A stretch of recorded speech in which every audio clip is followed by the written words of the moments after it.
Hello,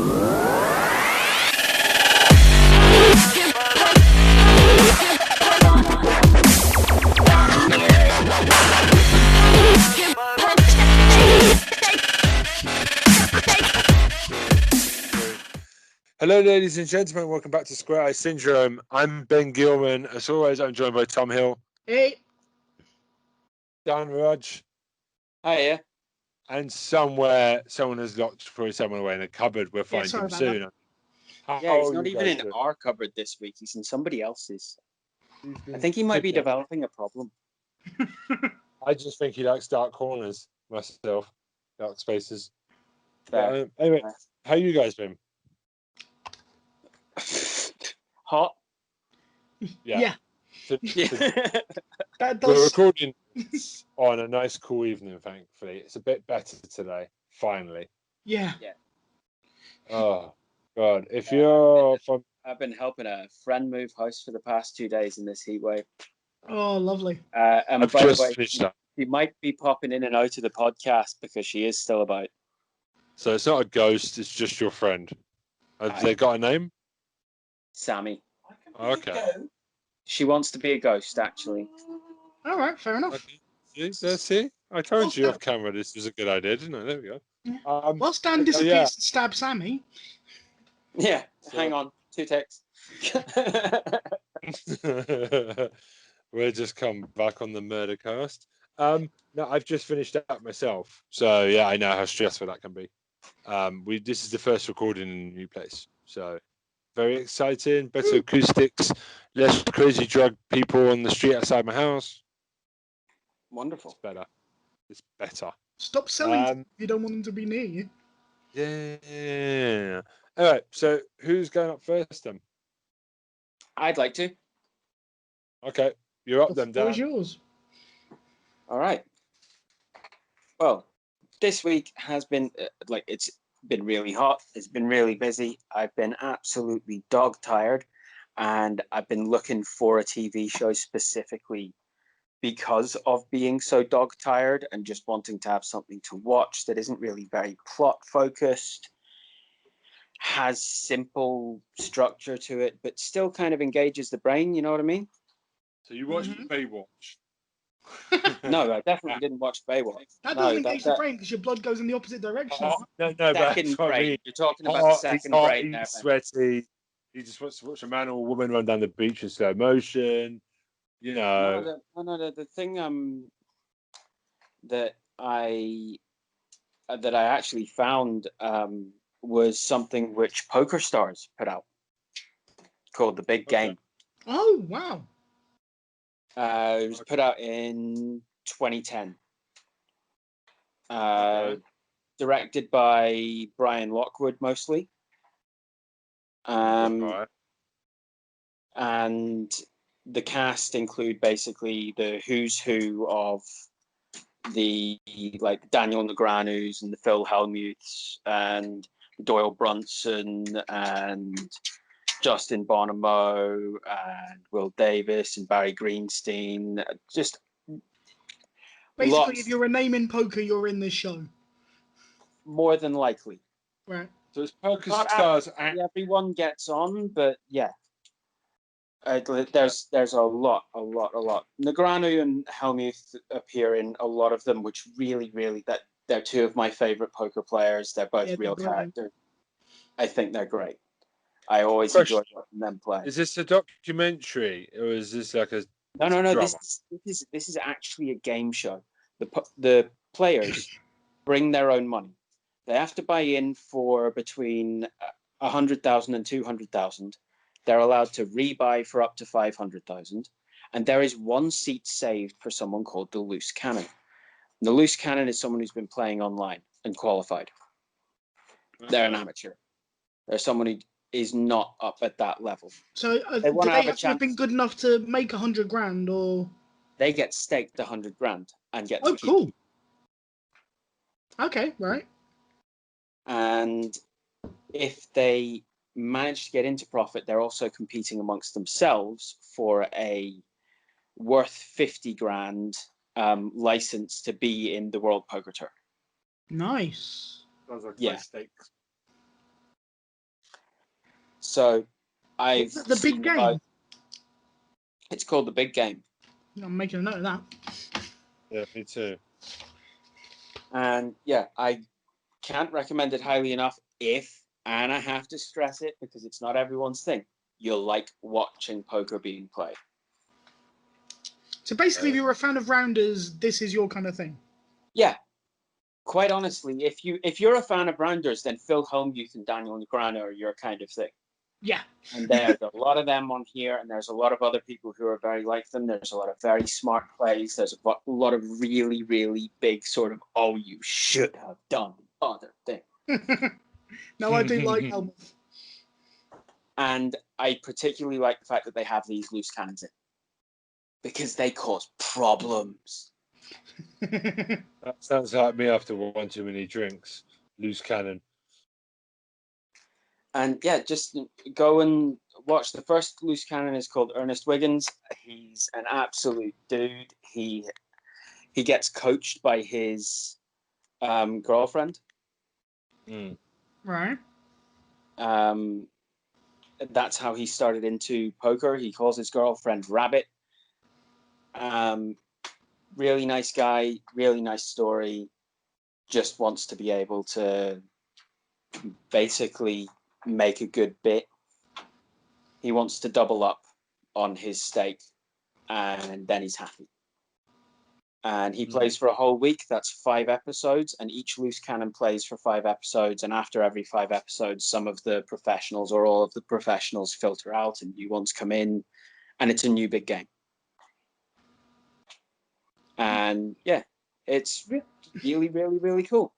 To be honest, I wouldn't care if I won the money, just to say I'd sat at the table with some of those Yeah, players. me too. Exactly. That learning experience, just to be able to say that I'd had a shot at it, that would be great. But yeah, I really enjoyed watching it. I'm going to continue to watch it. I have not seen all of it. There's a whole pile of episodes, and yeah, really, really cool.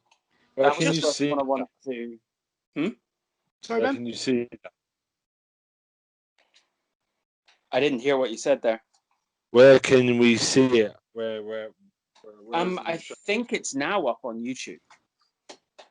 Ah, But okay. I think that you can also get it on PokerStars itself if you are subscribed. But it is an old TV show. This is 2010, 2011. This is not current. They should bring it back. That's awesome. I think they should, yeah. I think it'd be great. Just a brief addition before Dan continues, Ben. You won't know this, but Dan and I spent the vast majority of the years that we were at uni together in the bar playing poker with lots and lots of people who were nowhere near as good as we were. And, so you guys are beasts. well, the thing was, we weren't playing for money. We used to play for... We used to play for vending machine sweeps. Yeah, so opal fruits and minstrels were basically the currency. In fact, I had an acoustic duo that I was doing performances with at the time with a guy called Ben Swire, and we actually called ourselves Playing for Minstrels because of the little group of people we had that were just playing poker for minstrels. That's amazing. Yeah, a couple of people misinterpreted that. Yeah. They probably had a problem. Yeah, we kind of had to scrap that idea. I thought it was a great name for a band, but yeah, I understand why there were issues with it. But yeah, that was a large part of our uni life, was quoting rounders and whilst playing poker. That was pretty much. Pay that man. Pay that man his money. What I want to know is, were you wearing shades while you were doing it? I sometimes did, but that was only some of the people we were playing with would have worn mirrored shades. Yeah, it's true. Some of the people were that. I mean, I used to spend my entire time, as Dan will know, trying to wind people up so they go all in, and you just beat them. Really, I spent my time just taking the piss out of people and getting them really peeved. Their hands to come. People would be like confident, betting, and then on the river just be like, no, I don't fucking have it. Yeah. But it was really fun. But we are still fish. We are not pros. Oh God, no. The one time you and I sat down with a pro, he took us to the fucking cleaners. Gamble aware people. Gamble safely. Yeah, yes. Anyway, sorry, this is a TV show podcast, not a poker game podcast. Yes. Carry on. Okay. Can I talk about the other TV show, because it's like, if Yeah. I had to sit down and go like a Desert Island Discs style, Okay. like which 3 television shows would I have with me to watch with nothing else at all? This one would be one of the 3, absolutely, hands down, without a doubt. It would be the first one I picked. Okay. I'm trying to think what your answer would be. This is most nostalgia plays a big part in this, but it was also just brilliant. Okay, go on. There was a place called the Creature Workshop. Do people know what the Creature Workshop was? No. Do people know who Jim Henson is? Creator of the Muppets. Yes. Yes. He was a producer, a director, a writer, an animatronics engineer, a graphics, like real life, like special effects kind of wizard. He was really, really just brilliant. He's the guy behind Sesame Street. He's the guy behind the Muppets. He's the guy behind Dinosaurs. Do you remember Dinosaurs? Yep. Oh. Yeah, the ones where they wear clothes and checkered shirts and shit. What a weird shirt that was. He's the guy behind Dark Crystal. He's the guy behind all of that. But that's not what I want to talk about. What I want to talk about is a television series he made called The Storyteller. That name rings a very vague bell. I think I remember seeing it when I was younger, but it escapes me at this time. If you look up The Storyteller on IMDb, the thing that it will say is an old storyteller tells European folk tales to his sarcastic dog. Sounds like a crazy man in a pub near me. What it doesn't immediately say, but if you go down to the cast and crew, you find out, is that storyteller is being played by John Hurt. John Hurt. Oh, War Doctor. Uh-huh. Aliens. Aliens, the John Hurt moment, yeah. And there's the Doctor Who reference where we've shot that one off. All right. And the dog, the sarcastic dog, is being played by Brian Henson. So that's in Jim Henson's son, right? Breaking Bad's Bryan Cranston. Yeah. No, that's Bryan Cranston. Okay. Brian Henson. Brian Henson. A great voice actor. He's a really, really good voice actor. Yeah. Okay. I believe you. So this series is all done with that very animatronics and real effects for your special effects as its basis. And each episode is a single tale, self-contained, like parables, tales that have meanings, tales that have all sorts of stuff woven into them. They're very fantastical. They're all about the story. The second episode, for example, is about a guy who just can't feel any fear, and he wants to, and he's going on adventures to try and find a way to feel fear, but no matter what happens. And the whole thing, and his name is Fear Not. It's very, very lyrical stories. It's really beautifully done. And if you go and even look up the art for it, please, even as you're listening to this, if you are listening to this, just go while you're doing that, and just on another window, on another tab, just look up the art for The Storyteller by Jim Henson. If you haven't seen it before, that in and of itself should get your interest. Wow. It's unique. I'm just very picturesque. It's really, there's something about this series, something that is just completely timeless, and I will watch this series over and over and over again. I get copies of the series to give to my nieces, nephews, cousins, that kind of thing. That it's you can get me one as well. One of those And it was done for me. It was my dad introduced it to me. My dad was a big animatronics engineering fan. He does computer graphics for a living, basically. And that's how I got into it. And it was beautiful. I don't know how much I feel this was such a worthy project was to do with how young I was when I was introduced to it and how early it got to me. But I really do think it's one of those pieces of it's kind of transcended the idea of being a television series or a kids TV show or something like that. Yeah. It's really gone into that realm of this is just so beautiful. This is proper storytelling. This is actually doing what it says on the tin. It's proper art. So I'm gushing about it. It's fantastic. Please watch it. Give it your time. You will not be disappointed. I will watch it on my own because I think the Muppets tend to freak my wife out for some reason.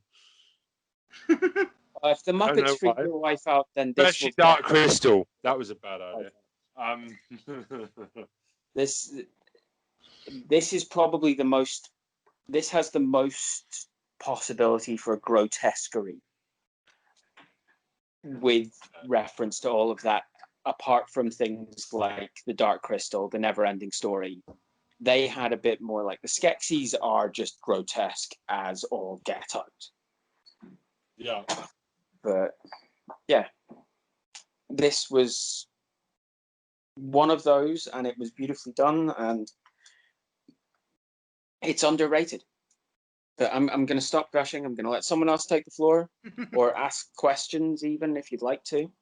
So I'm guessing it's a really old show, but I'm guessing you found this on YouTube. No. I was watching this when it was first coming out. And where it was released on the 28th of April, 1989, to begin with. Wow. So where could you find it now, then, Dan? Now you can probably find it on BBC Plus in some kind of way. Okay. If not that, and I'm pretty certain then you can just download the entire series like you would from legally any store that will sell you a download like legally. This would be a good one to just go and have. Go get it on your hard drive, leave it on your hard drive, have access to it. Okay. And what was the title again, just so I've got it? Storyteller. Jim Henson's The Storyteller. Jim Henson's The Storyteller. Okay. Sounds quite important that it needs to be there. But yeah, even IMDb has a viewable copy if you have a subscription. Okay. Okay, sold. I can't actually think of a bad show that Jim Henson's actually done. I actually need to go watch that. What is it? Dark Crystal prequel on Netflix now. Yeah, so that'll be my next thing to watch. Yeah. The new Dark Crystal one, it is actually very much worth watching. I've heard really good things about it. That I trust your taste. Is that the BBC one? The new one, the Netflix. No, it's the Netflix one. Oh, Netflix. Yeah. I trust Dan more than Troy in terms of taste, so I go watch that. I think that'll be worth my time. Okay. Honestly, just this week, the Poker Stars Big Game one has been just the perfect thing. But yeah. I hadn't thought to tell anyone about the Storyteller until this week either. Okay. And once I did, I started kicking myself because it should have been the first thing I talked about, really. Well, don't kick yourself. You only end up hurting yourself, won't you, really? I can't really kick myself. I'm not that flexible. Yeah. Okay, so Tom, do you want to go next, or? I don't mind. It's up to you, sir. I'll let you go, sir. Okay, fair enough. Right, so I had some options in my mind, but Dan talking about the Storyteller has made me think of a TV show that I loved that was on in the late 80s, early 90s that is obviously of a similar ilk to this, and I'm just going to recommend it because it was absolute must-see TV for me. And it was called Grim Tales with Rick Mayall. Oh, So whether you know this. Yes. Yeah, I thought Dan might know this. So yeah, it's in a very similar vein to The Storyteller, but it's Rick Mayall being as gross, and he is basically the storyteller. He's like this madcap, well, Rick Mayall, but he's in like a red smoking jacket, sitting in a throne, telling these stories, and some of them are the Grimm's fairy tales, with a little bit of a Rick Mayall twist on them. Some of them. Wait, is this the guy from Bottom and the young ones? You don't know who Rick Mayall is? Yeah. Yes, that one. Is that the guy? Rick Mayall, the legend. Yes, From I know who you're talking about. Yes. Lovely. So, yeah. Absolute superstar. Absolute Yes. god among men. Love the man. Adrian Edmondson's like double act partner for Time Out of Mind. Anyway, so he's the storyteller, and it's partly done with him just sitting in a chair telling the story, and it's partly done using like it's not quite cartoons, it's more almost like stopgap animation. So the story's being told with Rick Mayall talking over it, and he does the voices of every character. And it's got Rumpelstiltskin, it's got Hansel and Gretel. There's loads and loads of like really good. It's so good. Yeah, thank you. Dan can back me up on this. It is so worth the watch. There's only about 25-30 episodes, and they're only 10 minutes each. Because it only lasted for 2 years, which always disappointed me. I don't know whether it was because Bottom at that point became massively successful and Rick Mayall didn't want to do it anymore, or whether they decided that there wasn't a big enough audience, or what. But Rick Mayall has always been one of my favourite actors anyway. He's appeared in films like Whoops Apocalypse, things like that are just beyond stupid. Right Hand Freddy. Freddy Never Dies. I'm trying to figure out a really annoying film that he was in. Drop Dead Fred. Don't be knocking Drop Dead Fred. It's a horrible film. Don't knock Drop Dead. You can't. No, it's a ridiculous film. It is a ridiculous film. Horrible. Really, in a worse way. I love him. He's a great actor, but There's a whole genre of films like that, and they have a whole cult following. If you ever want to see a film which is really along those lines and is even more out there and weird, there's one that's actually called Wrong. Yep. Okay. I thought you were going to say Howard the Duck there, but yeah. Everyone's a fan of something. Yeah, but anyway, Rick Mayall is a fantastic natural storyteller anyway, and he tells it in a way that especially sort of youngish to young teenager kids will absolutely love. It's all about the gore and the grim and the horrible. He kind of focuses on them, and his bad guy characters all sound so obsequious and nasty and things like that. It's just, it's an absolute joy. Like I said, they're really short, but they are so worth it. Yeah, so that's my first pick, is just Grim Tales with Rick Mayall. Cannot speak highly enough about it. They are all available on YouTube, and like I said, they're like 10 minutes each. Okay. That is a definite. I recommend it. In fact, I'm going to go back and watch some of them probably in the next day, just because I've put it in my head now. I know what I'm doing. I had completely forgotten they existed till you said. Yeah.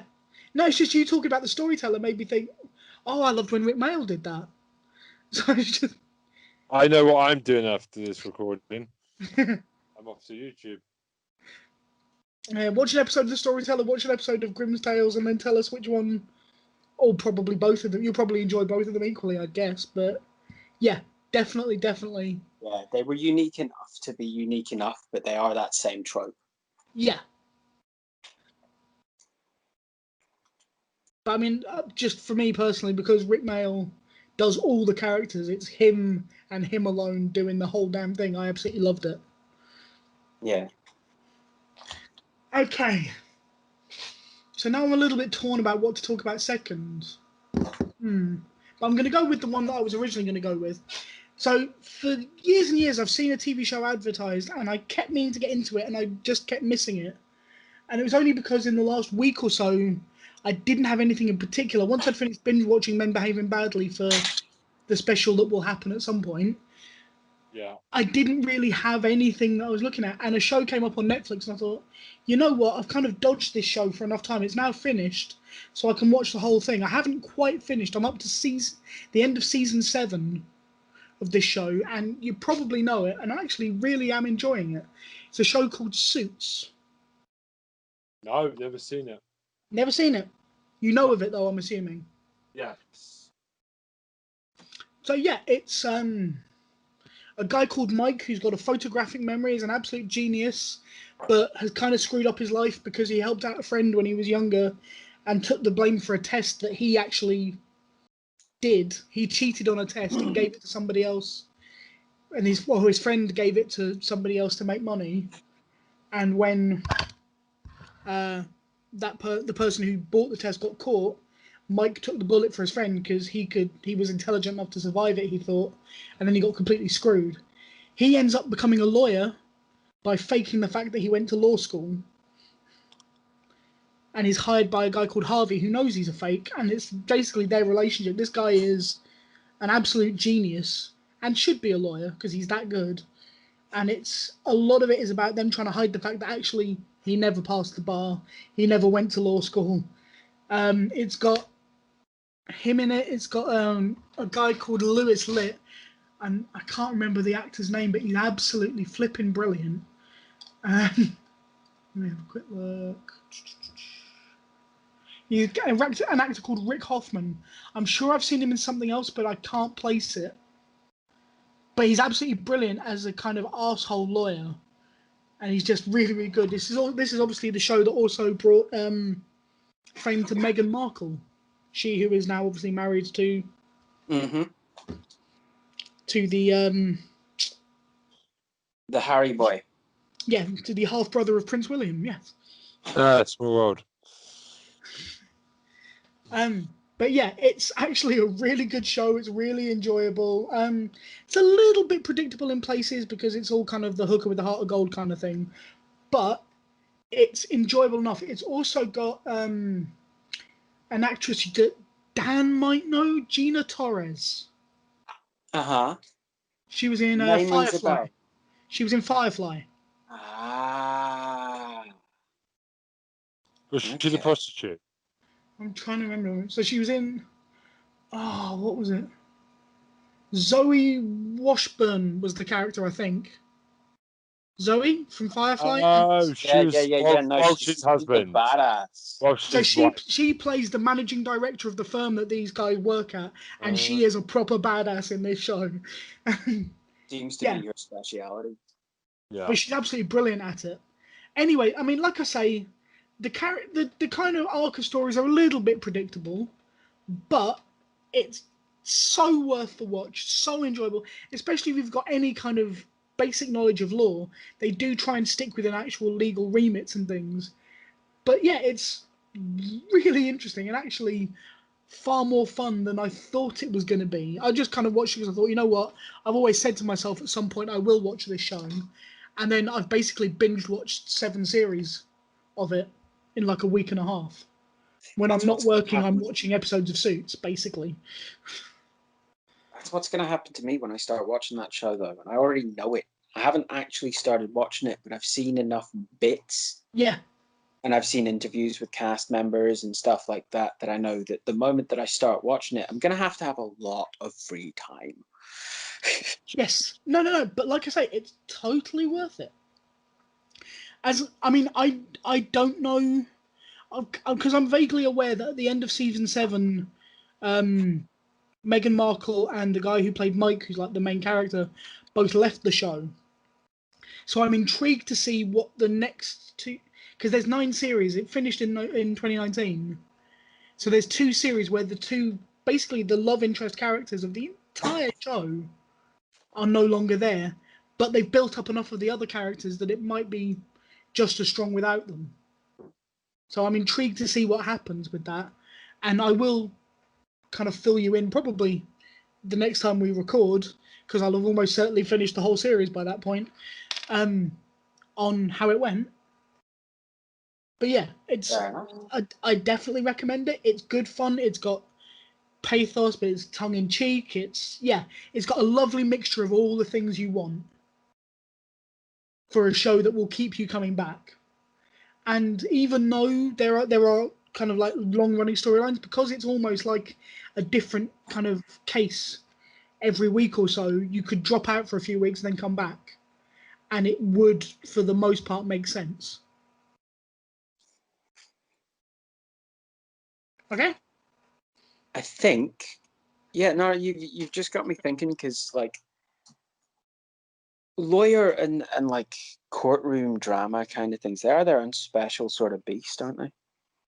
They are, yeah. And courtroom comedies are even rarer. And a smart courtroom comedy would be. Let me. It's not a comedy per se, but it's tongue in cheek enough to know it. So, and there's enough humor in it to make you laugh enough of the time. So, is it more thriller? No, or is it more drama? It's more. It's a drama more than anything. A romance? There are some romance bits in it, yeah. Mm-hmm. So it's a drama. It's got, like I say, it's got a sense of humor within it, but it's kind of a courtroom drama show, and then the rest of the drama comes from the fact that this guy could be found out at any minute as being a fraud, and then basically every case he's ever worked on could then be overturned, and all this kind of stuff. So there are all of the people who know that his secret are taking major risks because he's worth it in terms of he's brilliant, which is why they take the risk on him, and also because he's a good human being. He tries to do the right thing, which is also kind of goes against working as a corporate lawyer. So there's a lot of juxtaposition. There's a lot of enjoyable stuff there, and it's definitely worth the watch, I would say. Fair enough. Well, can I ask a question, Tom? No. In terms of, like you said, there's enough tongue in cheek, there's enough that to keep the laughs going, right? Yeah. If we were to stack it up against something which was kind of meant to be more laughs based, but also have those elements of the drama and the romance and stuff, something which you may not have seen very much of, Ally McBeal. It's kind of a contemporary, I'm guessing. But like, it's actually quite similar to Ally McBeal now that I think about it, in many ways. But it's kind of pitched at the same level, I would guess, as Ally McBeal was. Updated. Yeah, and possibly done slightly better. Okay. I hadn't thought of Ally McBeal actually. Yeah. Then again, I only really saw like the first series of Ally McBeal because it just. No, I went out with an Ally McBeal fanatic for a few years. I'm now quite a fan, actually. I might talk about it on an episode sometime. I'm not knocking Ally McBeal. I didn't dislike it. I didn't feel like I had to watch every episode. It didn't grab me enough. But I suppose I might go back and watch it now because I'm a little bit older and it'd probably be of more interest to me now than it was at that time. I would guess. I thought it was quite sexy, to be honest. And I also thought that all the music in it was great. But yeah, anyway. That's a discussion for another day. And we ended up at Ally McBeal somehow. But you know, if you like Ally McBeal, I think you would probably like Suits. Oh boy, I can feel like it's going to be the new Charmed. So to beat someone with. Oh yeah, okay. No. I think that might be a hill I'll die on as well. I mean, I'm waiting for the day that we can find someone that can talk to Troy about Charmed. I don't think it's ever happening, but no, there's only one person in the world who loves Charmed, and that's our Troy. Yeah, we're never doing a special on Charmed. Let's not be stupid now. Come on. If there is anybody out there who likes Charmed, please do feel free to email us. But we will beat you with sticks though first. Actually, hang on. Ask them. Feel free to email me because, like, I'll talk about it on here if I have to. But It's all right, Dan. I get all the abuse. Don't worry, mate. It goes to my email, so you're safe. Don't worry about it. I'll take the bullet. Well, look, we do have a Square Eye Syndrome email address, so people can abuse us. We need to put that into the podcast more often. We're so disorganized. We're amazingly bad at this. Yeah, let's get a comments. Like, we've done 21 of these fucking things now. You would think that we would be more smooth at it. Anyway, I think we do have to do a comment response at some point. Yes, it would be nice. So over to Ben. I was watching. How do I describe this? Because we've moved, I haven't had internet for like 2 weeks. So I've been at the mercy of whatever shit TV is on terrestrial television of any evening, and it makes me glad that I'm back in the good days now of internet again, not the dark ages. So, but one thing I did go to watch is I've not watched a lot of it ever, but there's something I've realised: is Family Guy meant to be funny? I beg your pardon? Is Family Guy meant to be funny? Come again? If anybody thinks that it's not, I will fight them. Okay, just wanted to make sure. I love it. I mean, I don't know what season I'm watching. I did it just to make you come at me a little bit. What a thrill. So now I know what that Angry Dan and Angry Thompson are like. Interesting. No, but basically, I watched one of the chicken fights.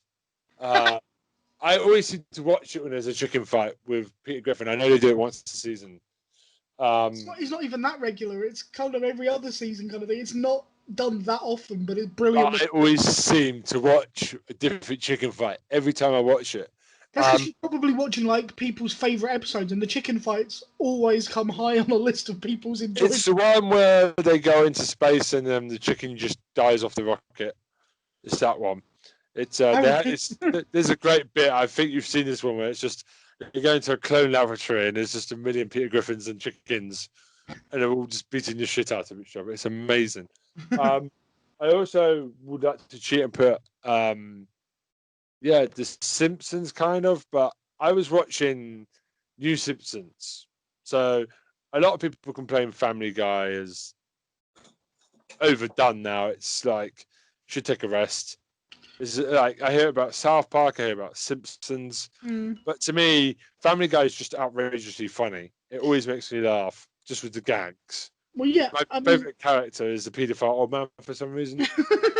I don't know why. He's just hilarious. I've explained it to my wife. There was a bit where Stewie, I can't remember, Stewie was on the bottom of a car, and I think he was following someone to school or something, or his mum. And all you see is the old man is just on the bottom of a school bus. Just creepy. Oh, God, yeah, I remember that episode, yeah. Ben, you've made me feel very uncomfortable. My favourite character is Chris. Chris. No, but I've just realised Simpsons is really old in the tooth now, isn't it, really? When did you think Simpsons stopped being funny? Like, I still think they get it right some of the time. I mean, I haven't watched like the last series of The Simpsons, but I never felt that they completely lost it. But it's difficult to kind of stay relevant. I mean, that was a show that started in the mid-'80s. That bar is so high for like the best of The Simpsons. Yeah, but this show has now been going for what, 30, 35 years, something like that? How can you keep up a consistent level for that long? And some of the series in the middle were supremely brilliant. Yeah. And I still enjoy watching it, but there's only so many stories you can tell, really, which is where I think the difficulty that they're finding. I like South Park, so I would say Family Guy is kind of in the middle a little bit in terms of humor between that South Park and The Simpsons. I'd say Family Guy is alongside South Park, personally. Yeah, but it knows where to, but it doesn't always have the crudeness out all the time. South Park is always swearing, just properly insulting. Actually, South Park never has swearing. It's only in the film that they swear. Okay, well, the bleep in there. Meet me halfway. But, like, I mean, I'm amazed at how funny South Park still is. But I just watched an episode of what was it? They went to an amusement park, and it was a piss take of Disney, and I didn't laugh once. Then the aliens turned up and kidnapped them, and I just no. Maybe I watched the wrong episode, but I just didn't. I did that one though where Apu became a rock singer. Have you seen that one? Because Homer, I think it's Homer, Nelson's dad. No, not Nelson. The geek. Millhouse. Milhouse's dad, the Reverend, and I think it's one of the cops become a rock band, and Abu can sing 80s style rock, and he gets taken away by another rock band. It's quite funny. So it's still kind of funny, I suppose. I'm just wondering if you guys thought, do you think American comedies go on too long? I've had this conversation a lot with my wife. I don't think the question makes sense. I think there's a lot of things about comedy which have been evolving like pretty much consistently. You don't have a single point where one thing is going to be ubiquitously funny and going to continue to be ubiquitously funny for a long time. So The Simpsons has evolved. You go right back to the beginning of The Simpsons. Like at the first boom, like not right at the beginning when they were just on that one show. Yeah. But I can't even remember the name of the show. But like before they were syndicated or just after they were syndicated, season 1, season 2, season 3, some of them are amazingly funny, but you can look at them and go, there's something missing. Good point. There's something dated. These jokes, they don't pop the same way that they would have at the point that we were watching them the first time, even if it's the first time we're watching them now. But Family Guy is, even through, how is it, many years now, 20 nearly, has just made me laugh all the time. Family Guy is like the most consistent one, I think. I would say for a decent amount of time, but I'd say it's fallen off as well in certain ways, and in other ways, it wasn't as good as it became. I think, like basically, the audience is always going to decide. The viewing figures are always going to decide, and Family Guy, South Park, The Simpsons, they have a winning formula. They still do, and that's just like the way of it still. And good on them, and congratulations to them. Personally, in particular, South Park. Yeah, South Park is still clever. People. Still South Park is so clever. Not that I wish to get this podcast sued, but have you seen the Tom Cruise episode? Fuck Tom Cruise. He deserves everything. He gets a little midget. But basically, have you seen the episode with him? Yes, I have. Yeah, because Tom Cruise and the Church of Scientology tried to sue South Park, and South Park, when we never said anything, we said that the man was standing in a closet, and clearly he was through the entire episode. We haven't actually made any defamatory comments. You prove us wrong. But my favourite thing about that was obviously Tom Cruise and Church of Scientology went all out to try and stop South Park and lost. So they put him in another episode, a lesser-known episode. Have you seen the second one with Tom Cruise in it? No. What you're going to have to remind me, Tom. The boys are walking. They're on a school trip to a fudge packing plant, and the phrase "Oh my God, Tom Cruise is a fudge packer" comes in because he's working in a fudge packing plant. Oh boy. And I just thought, you know what? That's why you don't fuck with the South Park writers. Because if you lose, they'll come at you again. They'll just come at you again. They don't give a shit. No, but actually, just the fact that they did it was a proper fuck you to Tom Cruise. Of, you know what? You tried to sue. He'd have had a much better reaction if he just let it go. It's that as well. Like, you might say that they're the lewdest, they're the most crude, but that's a vehicle, right? Yeah. And that vehicle where they get to be that lewd and that crude and that filled with wordplay and puns and just ridiculous things all at the same time, that's a vehicle, and they use that vehicle to speak. It's like what people say about Eminem. They go, "Oh, he's disgusting," but actually, it's like South Park. He's actually a lot cleverer. I think a lot of people associate him with rudeness, but actually, like much like Eminem, South Park is a lot cleverer than you think they are because they're always sending you a message. That's exactly what everything. That's exactly where the comparison would be for me as well. Oh, that's why I love South Park so much. But I was just going to say, Ben, if you're looking for a show like Family Guy that's a little less dated, Yeah. American Dad, which is also written by Seth MacFarlane, I never got around to watching that. is definitely The Alien is quite funny. yes. It's definitely worth. It's actually Seth MacFarlane's preferred project. Basically, Family Guy did 3 seasons and then got cancelled. Yeah. And then there was a massive backlash because it got cancelled. Yeah. And Seth MacFarlane agreed to bring Family Guy back, and did, and it came. And then they basically said to him, "You need to keep making Family Guy," and he was like, "I don't really want to." So what he did was he traded an agreement. He'd do a series of Family Guy, as long as they kept renewing and letting him do a series of American Dad after each series of Family Guy. Wow. So basically, that's the deal he's got because everybody loves Family Guy, and so the network. No, but everyone also loves American Dad because it's got Patrick Stewart is a regular character in American Dad, which I absolutely love. Is he in a role that is better than the? It reminds me of the Ricky Gervais show Extras, where he's just a dirty old man. He plays the head of the CIA. Oh, please, because that's my favorite Patrick Stewart of all time. Is the dirty old man from Extras. He's absolutely, as the head of the CIA, he's absolutely flipping brilliant.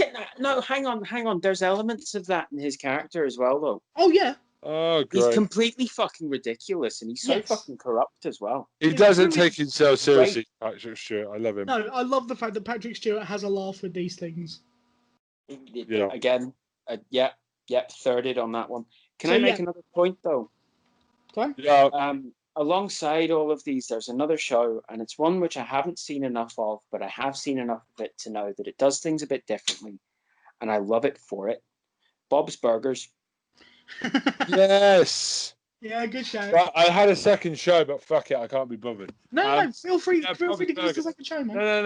No, I'll do it next week. No, but Bob's Burgers, because we're deep into animation discussions now. True, this. Bob's Burgers is really, really clever as well. PD Paradise is another one that I've watched on Netflix with my wife.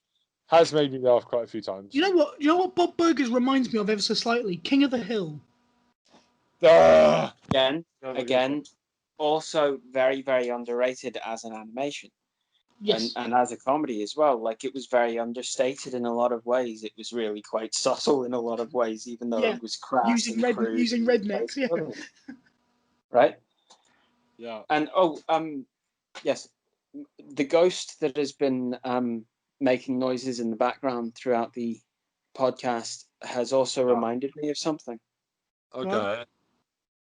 That South Park, the creators of South Park, we didn't actually say this, was they actively, consistently try to get their show cancelled by how offensive they are. They're already set. They can go and do whatever they're going to do, and they can keep speaking, they can keep doing what they do, and they've got this formula for success. And if South Park gets cancelled, you can bet the entire audience of South Park is going to migrate to whatever the hell they do next. Well, they've also written one of the most successful West End and Broadway shows of the last 15 years. Team America. Norman. The Book of Mormon is Trey Parker. Go watch Team America as well. It's fucking Team America, fuck yeah. Oh my god. But has anybody here seen Book of Mormon? Yes, I have. No, I've only seen bits. I fucking cried laughing. I really spat beer. Every time I tried to have a drink of my beer, I spat it out laughing, and it was ridiculous. Have you seen it, Dan? No, I've only seen bits. Well, I will, once we are off the podcast, I will say something to you. And Right, okay. Well, why can we not say it on air? Because he's going to tell me exactly where I can find it. Yeah. Or what he did to a member of the cast or something. Because No, we I have done quite a lot nothing of to a them come member after of the us. cast. I have done Just in case. nothing to So members they'll of also the get involved and take us off the air. Also, I've just looked on my wall. The 2 PlayStation South Park games are on there. So I'm going to go play them because they're written by the original creators and they're meant to be hilariously funny. And now I'm on a South Park binge. And Oh, they Netflix has stick got the through. first Oh, they 18 stick through. seasons of South Park on Netflix, which is God. Finally, Can I just decided. say, South Yeah. Park the movie is one of the best musical movies in the world. Cause mum is biggest bitch in the whole wide world, biggest bitch I ever lived. Na, na, na, na, na, na, na, na. You all know the words. Come on. Yeah, Oh, yeah. It's one of the best musical. Terrence and Phillip. Oh my God. Fuck you! Shut your fucking face, Uncle Like a Fucker. fucker. It's one of the best musical movies. Satan and Saddam Hussein in bed. I've just remembered that. Oh my Satan, God. your ass is gigantic and red. Who am I going to pretend you are, Liza Minnelli? I just remembered that. I'm thinking I was 14 when I saw that. I was so shocked. It's the most ever movies ever gone at that point with me, like in terms of political. But everyone goes that South Park is all about swearing, but actually the film is the only time where they genuinely properly swear. Yeah, where they don't bleep it. Yeah. It's great. They're all great. All of the ones that we've While I'm mentioned. throwing Thank in you for good bringing shows. this subject up, Ben. I'm throwing in more shows because we're talking about animation from America now. Futurama, I'm throwing that in there as well. Oh, good shout. It's good. I mean, There are everyone people who have wants- been screaming that at the screen until we mentioned it. but everyone shouts about which one's better. I don't compare them to Simpsons. I just respect both sides. Futurama never gets talked about. It always gets forgotten about, and it shouldn't. It's So my favorite. It's one of my favorite shows of all time. I It's found the so- box set for £9 in a charity shop. All the seasons together, everything. I'm a lucky boy. Futurama is flipping awesome. Why is it not streaming? Sort it out, Netflix or Disney, whoever. Disney have it now, don't they? But that's once again, that's Matt Groening doing exactly what Seth MacFarlane did of going, you know what, I'm getting bored of doing The Simpsons. Yeah. I've had a different Oh, idea, that's and right. basically trading with Mhm. the network. I will keep doing The Simpsons if you let me do this. Yeah. Okay. Controversial Also, opinion. Controversial Enchanted opinion time. Go It's on. pretty good as well. Enchanted. Controversial opinion. Futurama is better than The Simpsons. Ooh, I will high five you. I agree to a I will degree. high five you too. The overall Even- show is better. Even my ghost agrees. No, the overall show, Futurama, is She's better. got a permanent spot if she wants it with that type. The Simpsons has some better characters, but the overall show of Futurama is a better show. Because it's got less episodes and it ended and It ended at a good point, but I mean, I would still argue. sci-fi thing, they run with it. It's like Red Dwarf. I would still argue that Homer Simpson is a better individual character than any of the ones in Futurama, but obviously. Futurama has a better cast of characters. Obviously, and what I like about Futurama is they take the sci-fi setting and just go bonkers with it. That's where Rick and Morty have done, and I'm going to talk about Rick and Morty as well. Rick and Morty, but Rick and Morty, if Futurama and South Park had sex, that's the baby that would pop out. It's Rick and Morty. That's my new favorite. That is like a continuation of Futurama, and it just goes mental. Once it's on, I can't stop watching it, Greg. It's my least favorite. All right. Does anyone remember? And I used to love this show, Ren and Stimpy. Oh, That thing gave me nightmares, man.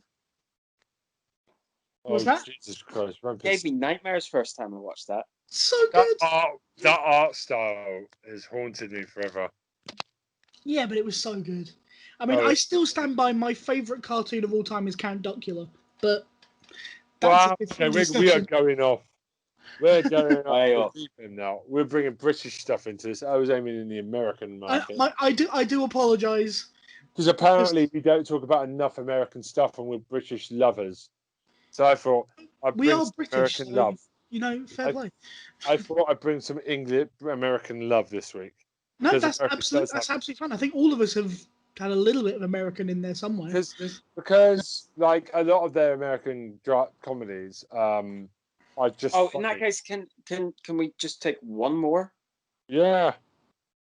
Because there are two absolute gems of morons You said who what? we have just completely refrained One. from mentioning. Okay, fuck it. Oh, go on. Beavis and Butthead. No, What? no, No. no. Daria, No. go watch Love that. Come back to Daria. That's from the same area. That's much better. Beavis and Butthead. Oh, Daria's brilliant. Daria's brilliant as well. Daria was the first time I watched a really intelligent cartoon when I was younger. It just I got what it was doing. It's really clever, Daria. But Beavis and Butthead, I'm not even going to There's put so that in the many. notes. I'm not even going Huh? to put it in the tags because it's going to get us You're no. not. No, Daria Beavis fans will come out for this and episode. Watch it. Oh my god, I'm disappointed, Ben. Wow. I really am. I'm actually disappointed. Beavis and Butthead impression. There you go. Get out. Right. I mean, it's there. They're the precursor to King of the Hill. But I'm not being rude. It's the stupid brother of South Park. It tries to be offensive. It's just dumb. I would rather watch CBBC's cartoons in the morning. Yeah, I would rather watch CBBC in the morning than watch Beavis and Butthead. I'm more likely to get more. Oh, you hurt my heart. Oh, you hurt my heart. Trust me, I just don't like Beavis and Butthead. Beavis and Butthead do America. Entitled to their opinion, and everyone has Like that actually. I That's a agree film that actually does. a- Sorry. Dan's going to quit the podcast now. I think I've mortally wounded him. Yeah. My heart is hurt. So why could defend it? Why do you like Beavis and Butthead? Well, I like your comment. Let's not shit on it. Okay. Why do you like? I like Beavis and Butthead because it's sort of in the same vein, weirdly, as why I like Winnie the Pooh. Very different things, but continue. I'm gonna need to go a little bit into this, so we are probably gonna go just a little bit long, but I'm gonna try and keep it under 5 minutes. Please do. Winnie the Pooh is defined as being this being who things happen to and stuff goes on, and he doesn't really know what he's doing, and he doesn't. And he gets touched by Christopher Robin off And camera. all of this stuff goes on and around him, and he does kind of learn a little bit, but he always resolves to this basic state of just existing. Yeah. I just exist and I experience things, and maybe I learn a little bit of wisdom at a time, but I always continue to be this existing thing that is always in that same state of acceptance. And in a completely different way, because they are so just mindlessly, singly focused and able to get absolute entertainment from the most basic and crude and lewd things, both Beavis and, even more importantly, Butthead, who I did kind of more like identify with, are these like unformed brick characters, right? They're so very basic, they're just experiential, and everything that happens around them and that they cause to happen by being so fucking clueless is just this maelstrom of chaos created by them just being in their one moment and not really thinking about the past and not really thinking about the future. They are single-minded, they are moronic, they are absolutely ridiculous, and I love it. Bill and Ted without the likability, basically. Yes! Yeah. Oh, by the way, the Bill and Ted movie, I saw the trailer, the third one.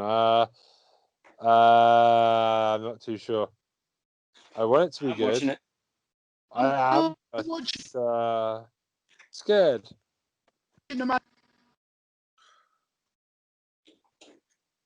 Controversial thought for Bill and Ted's Bogus Journey. One of the few times that a sequel has actually surpassed its original. Agreed. would not be incorrect. You would not be incorrect on that one. I would agree with that. I mean, it's made entirely by They're Death. amazing, though. It's one of the best characters ever created. Everyone really shits on the second one, but it's definitely on par with the first one. I think people give the. It's like, okay, what this podcast is revealing. This is what happened when Troy's not here. We all go off the boil. So, also, I think Ghostbusters 2 is also a very good film.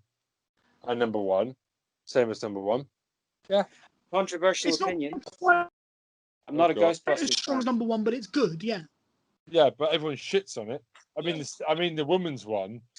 Dear God, shit on that. All you like? That's an awful film. Not because they're women. It's just not a good film. Don't even try it with me. Not because they're women. It's because they Well, tried to to very high five with some kind of laser glove. Yeah. Yes. Yeah, I'm just It's got making. I'm actually not a Ghostbusters fan in general. I'll watch it, but I actually it doesn't hold any special place at all for me. You had a Ghostbusters. I loved the art. I loved the design. Okay. Okay. You I was sound not. more like I was not a cartoon. massive Ghostbusters fan, one way or the other. Okay. Well, I won't kill you for that. Like, I recognize that it is a great movie in terms of how many people do love it and hold a very, very high place for it. Even the amount of people who hold these movies as being their favorite movies of all time. Sorry, not me. No, that's fine. We won't kill you. We'll kill you next week. Right. We respect people having their opinions. Yes, we do, but we killed him for it anyway. Yes, So and then if you yeah, manage if to it's kill wrong- me for it, then you're going to have to find somebody to call afterwards. no, it's okay. I have people. No. So I think that's it for today. That's it. We have done an hour. It's a good went off a return. Hey, Nice. hey, I Yeah, just lost Tom. we sort of went off on a bit of a tangent. But no, it's a good we didn't tangent. mean We've covered all that American good animation stuff, and I think because sometimes we take the piss a bit, I feel like hopefully we've readdressed it a little bit. Finally, that we don't hate America. We just don't. Well, no, America makes some amazing TV. we've never hated. No, but we have had complaints. America makes some amazing TV. It's just that Britain does it better. And Yep. we're back where we were. Okay. Smooth, Dan. Smooth. You're fitting in around here very well. Gonna get some of that hate. Just swim in it. I bombed the whole of Essex last year and I moved there, so what do I know? So anyway, yeah, Tom, would you like to give the people the email address before we go? Shared, not shared lives. I work for shared lives. Yeah. It's Square Eye Syndrome 2020 at gmail.com. Yeah. Okay. Lovely. Let's get some complaints, love sent to us, please. And if I am wrong with that, I will double check it, and we can put a thing in the link to say Tom's an idiot. Okay. Cool. I'm looking forward to this. But I think that's the title of it. Also, we're now, since we've recorded, we've been put up on Spotify. Finally. So if you go to Spotify, Square Eye Syndrome, we are on there. You can put us in your pocket, download us. We'll be in your ears on the bus to work. I've just made that sound really dirty. We are working on iTunes, but finally we're on Spotify. So thank God, like every other podcast ever. I mean, honestly, your anger at our opinions may actually fuel you in the gym, so you're welcome. Yeah, exactly. Yep. Yeah, and we hopefully will get some comments from you guys and have some mail to read out and stuff. That will be fun. I'm going to shut my window because it's bloody raining. And so that's it for me.